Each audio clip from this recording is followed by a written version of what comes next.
के भनिराख्नु भएको छ अहिले दुईटा अतिवाद एकदम चलेको छ बनाउने र डराउने भनेर सानसाना बालबालिकादेखि लिएर त्यत्रो व्यक्तिहरूको हत्या भएको पृष्ठभूमिमा निर्वाचन आइरहेको छ तर कसरी आइरहेको छ भन्दा संविधानबाट डिरेल भएर यो दुईटा अतिवाद होइन भन्दै हुन्छ अझ अतिवाद होइन एउटा अतिवाद हो अर्को त्यसको प्रतिवाद हो अतिवाद र केपी शर्मा ओलीले के पनि भन्ने गर्नु भएको छ भने यो बनाउने र डराउने बीचको द्वन्द्व हो जनमत संग्रह पनि भन्नु भएको छ तपाईहरु कसरी बुझिराख्नु भएको छ मतदातालाई के बुझाइराख्नु भएको छ सबभन्दा पहिलो कुरा त तपाईले भन्नुभएकै कुरा सही हो दुई अति देशको क्षति र देशको क्षति हुन फेरि पनि खोजिरहेको छ यो क्षेत्रमा मनोनयन दर्ताको दिनदेखि पछिल्लो समयसम्म आउँदाखेरि त्यसको छनकहरू पनि देखिरहेछ हामी यही कुरा जनतालाई भनिरहेका छौँ ताकि मुलुकले अहिले अब मुठभेड र भिडन्त चाहेको छैन शान्ति र स्थिरता चाहिएको छ पुरानो पुस्ताले अथवा हाम्रो पूर्व प्रधानमन्त्रीहरूले बनाउनु भएको गर्नुभएको विकासको मोडेल उहाँहरूले देख्नु भएको समृद्ध नेपाल अब मोटामोटी मुलुकलाई पुगिसक्यो उहाँहरूको पुस्ताले सोचेको देश विकास र समृद्धिको मोडेल यो ठाउँले यो गाउँले देशले देखिसक्यो भोगिसक्यो अब मलाई लाग्छ मतदाताहरू त्यतापट्टि फर्किन चाहनुहुन्न त्यही भएर मतदाताहरूको म कुरा सुन्छु अब धेरैले अब भत्ता खानेतिर जानुपर्छ सत्तातिर युवाहरू जानुपर्छ भनेको म सुन्छु त्यो हिसाबमा हेर्दाखेरि जस्तो यो निर्वाचनको बेलामा जस्तो हामी देखिरहेका छौँ यो स्वाभाविक निर्वाचन होइन र यो स्वाभाविक निर्वाचन होइन भने यो अस्वाभाविक कसरी भयो मैले बुझेको के हो भने एउटा राजनीतिक नेतृत्वले राज्यका कुनै पनि संयन्त्रले गरेका सम्पूर्ण कुराहरूको जस र अबजसको भागीदार हुनुपर्छ जिम्मेवार र जवाफदेही प्रशासन भनेको त्यो सरकार भनेको त्यो तर केपी ओलीले बच्चा मार्दैन भन्ने कुरा भनिराख्नु भएको छ त्यसै गरी प्रधानमन्त्रीले गोली चलाउँदैन भन्ने कुरा गरिराख्नु भएको छ र आदेश पनि दिँदैन एकजना प्रहरी अधिकृतलाई ल्याएर सोधे पनि हुन्छ यो कुरा चाहिँ यो चाहिँ सर्वसाधारण जसले पोलिटिक्स र राज्यको चेन अफ कमान्ड बुझेको छैन उसको लागि भनिने कुरा हो जसले पोलिटिक्स बुझेको छ संविधान बुझेको छ सरकार बुझेको छ सत्ता बुझेको छ संसारभरिको प्रचलनहरू बुझेको छ प्रणाली बुझेको छ उसको लागि चाहिँ यो हास्यास्पद कुरा हो तपाईँ बैंक डुब्यो भने बैंकको सीईओले जिम्मा लिन्छ कि म्यानेजरले जिम्मा लिन्छ कुनै पनि इन्स्टिट्युसनको कुनै पनि ओह्रालो यात्रा भयो भने त्यसको नैतिक जिम्मेवारी उसले भन्ला कि मैले घोटाला गरेको हो र मेरो बैंकको म्यानेजरले गरेको उसलाई दोष देऊ न भनेर एउटा बैंकको अथवा कुनै एउटा इन्स्टिट्युसनको प्रमुख उम्किन पाउँछ नैतिक जिम्मेवारी लिनुपर्छ कि पर्दैन नैतिक जिम्मेवारी लिनुपर्छ नि अब त्यस्तो कुरा मान्छेले यो कुरा भन्नुपर्छ कि यो कुरा साँचो उहाँले गरेको होइन उहाँले होइन तर देशको संविधानले के भन्छ भने देशको कार्यकारी प्रमुख हेड अफ द एक्जिक्युटिभ भनेको प्राइम मिनिस्टर हो त्यो प्राइम मिनिस्टरको कुर्सीले भन्नुपर्छ हामीले केपी ओलीको जवाब खोजेको होइन नि उहाँप्रति व्यक्तिगत हिसाबले हाम्रो सम्मान छ उहाँलाई धेरै भन्नु पनि हामीलाई छैन तर के भने त्यो समयमा प्रधानमन्त्रीको कुर्सीले जवाब दिनुपर्छ प्रधानमन्त्रीको कुर्सीमा को थियो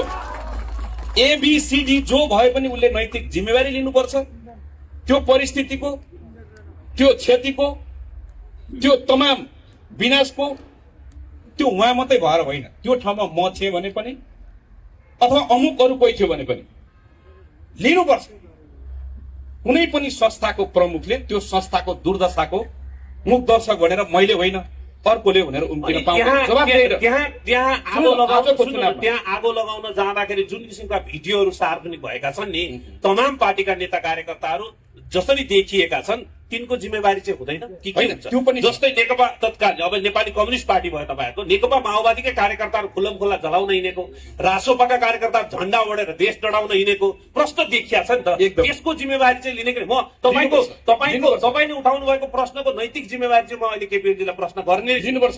अब तपाईँले भन्नुभयो जस्तो सबै पार्टीको जो संलग्न छन् त्यो म संलग्न छु भने मेरो पनि छानबिन हुनुपर्छ, मलाई पनि दण्डित हुनुपर्छ। भनेपछि तपाईँहरू पनि जिम्मेवारी लिन तयार एकदम तयार छौँ, जो पनि तयार हुनुपर्छ। हाम्रो पार्टीको नेतृत्वले पनि- म एउटा कुरा मात्रै भन्न चाहन्छु, हाम्रो नेतृत्वले पनि र हामीले पनि त्यो भनेका छौँ।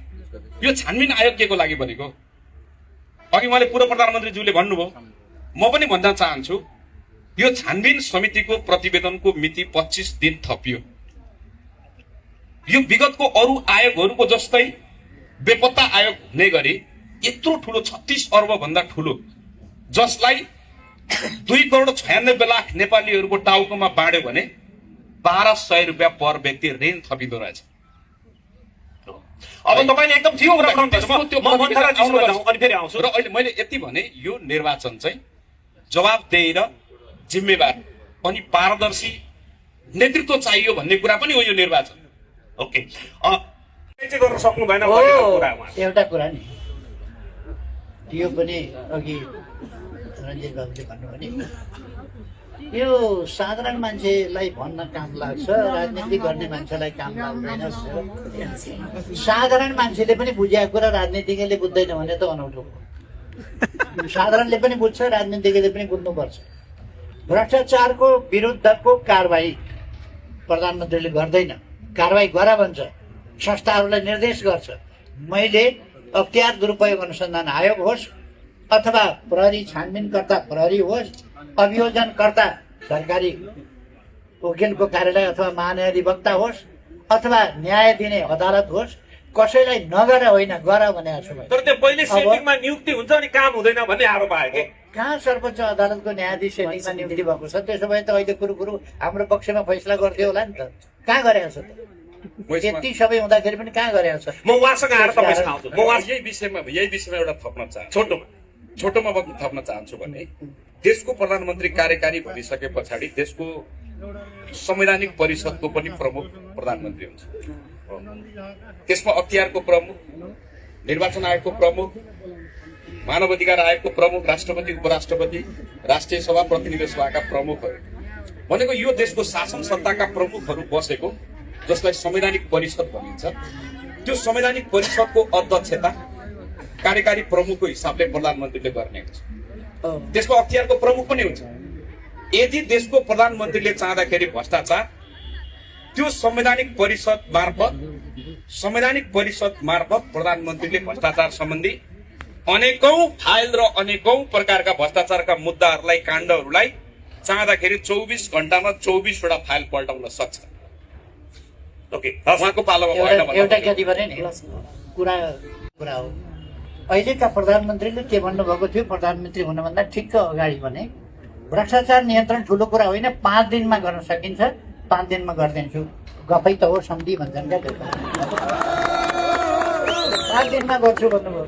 र नेपाली जनताले उहाँहरूले चलाएको सरकार पनि देख्दैछन्। अब 21 गतेसम्म होला देख्दैछन् के भइरहेछ भन्ने कुरा। एउटा कुरा, संवैधानिक परिषदमा मानवाधिकार आयोगको प्रमुख पनि हुँदैन, अख्तियारको प्रमुख पनि हुँदैन। संवैधानिक परिषदमा प्रधानमन्त्री हुन्छ, प्रधान न्यायाधीश हुन्छ, राष्ट्रिय सभाको अध्यक्ष हुन्छ, विपक्षी दलको नेता हुन्छ, राष्ट्रिय सभाको राष्ट्रिय सभाको अध्यक्ष हुन्छ र प्रतिनिधि सभाको उपसभामुख हुन्छ। यति मान्छे हुने हो। त्यसो भएर ती सबै मान्छेहरू हुँदैन। सबैले भन्ने कसलाई हो भन्दाखेरि अख्तियार, भ्रष्टाचार सम्बन्धी छानबिन गर्ने अख्तियार दुरुपयोग अनुसन्धान आयोगले हो।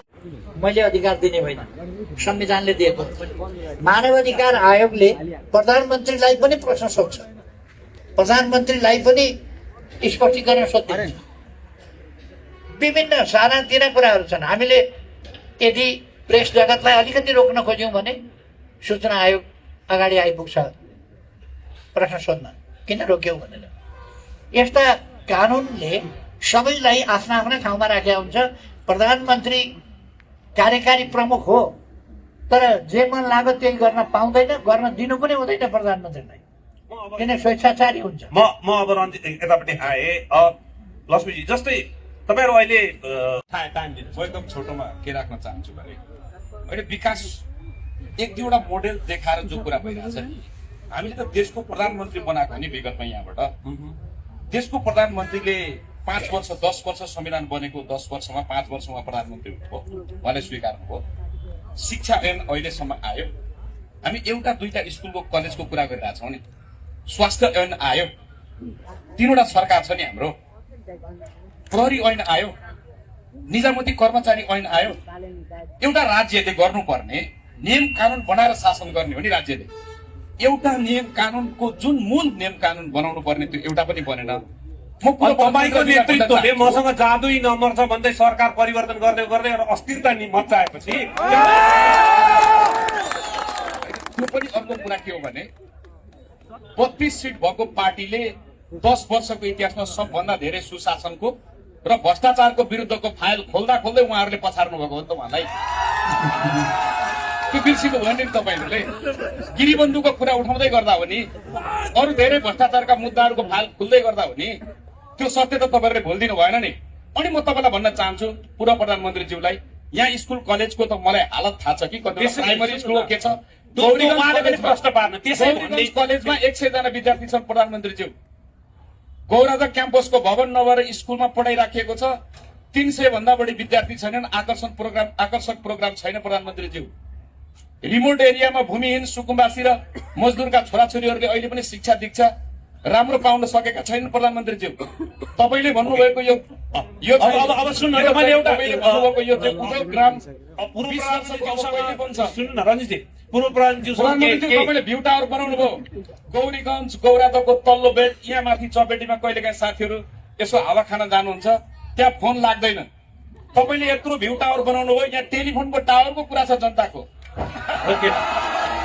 अब मैले म प्रधानमन्त्रीज्यूलाई एउटा कुरा सोध्न चाहन्छु। मल बिउ सिंचाइ त यस्तै भयो। अहिले किसानको धानको भाउ 1 मनको कति छ पूर्व प्रधानमन्त्रीज्यू? अब मैले खालि तपाईँलाई के भन्न खोजेको भने तपाईँले पनि जोसँग पनि मिलेर सरकारमा जम्प गरिराख्ने कारणले गर्दा पनि अप्ठ्यारो निम्त्यो कि त्यसको जिम्मेवारी तपाईँहरूले लिनुपर्छ। जस्तै राम्रो छ कि आफू जस्तै सुध्रेको बदलेको छ कि भनेर अरूलाई विश्वास गर्नु हाम्रो गल्ती हो र। अनि भन्दाखेरि कसम खाँदाखेरि धोका दिएपछि गल्ती हाम्रो हो र। ठिक छ, 2074 मा सत्तो सराप गर्ने फेरि 79 आउँदा मिलिजाने, नेकपा एमाले सरकारमा जाने, काङ्ग्रेससँग मिल्ने सरकारमा जाने, रासपासँग मिल्ने सरकारमा जाने, जोसँग तयार हुने उस्तै पऱ्यो। यो खालको अस्थिरता तपाईँको नेतृत्वबाट पनि आयो। तपाईँ दोषी हुनुहुन्न होला, तपाईँको नेतृत्वबाट पनि आयो कि भन्न म यस्तै उहाँसँग पनि लिन्छु। तपाईँहरूको शासन सञ्चालनको पद्धति छ नि म्युजिकल चेयर। केपी ओली, शेरबहादुर, प्रचण्ड, फेरि 2 जना मिल्यो, फेरि केपी ओली फुत्त बाहिर, फेरि 2टा यता, फेरि केपी ओली र शेरबहादुर अर्को फुत्त बाहिर। यो म्युजिकल चेयरले पनि जनता त वाक्क भगाउने, किन त्यसो? अरूले पनि सरकार बनाए हुन्छ नि त, किन नबनाए? कसले रोकेको थियो र? सरकार बनाउनु त रोकेको थिएन। अब एउटा अरू पनि सप्रिय कि हामी जस्तै भनेर मिलेको उहाँले एकजना साथीले त्यो भनिहाल्नु। म यसमा टिप्पणी नगरौँ, धेरै टिप्पणी नगरौँ। अहिले पनि हुन नसकेका कामहरू छन्, त्यही भएर त फेरि पनि केपी ओली चाहियो त।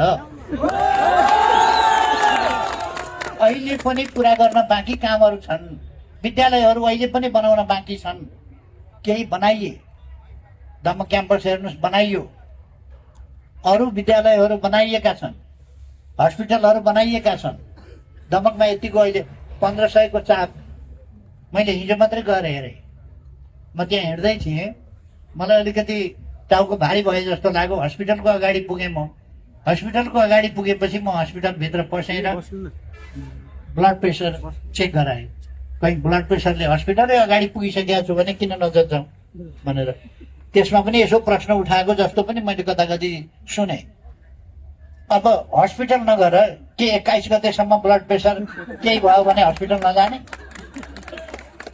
21 गतेसम्म त हस्पिटलै जान नपाएर बिमारी भयो भने त हस्पिटल जानु परेन, ब्लड प्रेसर चेक गर्न हस्पिटल पसेँ, चेक गराएँ मैले, त मान्छे किन हस्पिटलभित्र पस्यो? अनि प्रेसर ठिक छ कि छैन जाँच्न कहाँ जाने त? उहाँको घरमा जाने, कसको घरमा जाने? अब मैले त्यो पर्छ। त्यसो भएर